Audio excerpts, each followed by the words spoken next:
Thank you for tuning into NITO. We're introducing Zipes speed pipes. This is Jason and I'm Wayne, and we're part of the crazy team that's bringing this to you.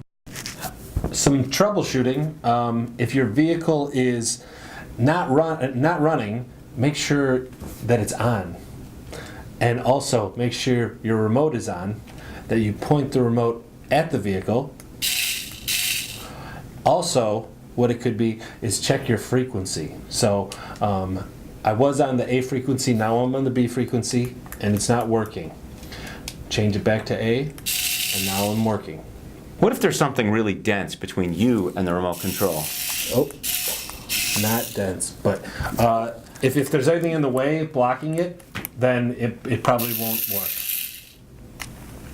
Hey, if two vehicles or two remotes are on the same channel, the same frequency, then you can have all kinds of interference. So, for example, see that? That's because Jason and I are both broadcasting in different directions on the same channel, and the vehicle can't figure out who to listen to.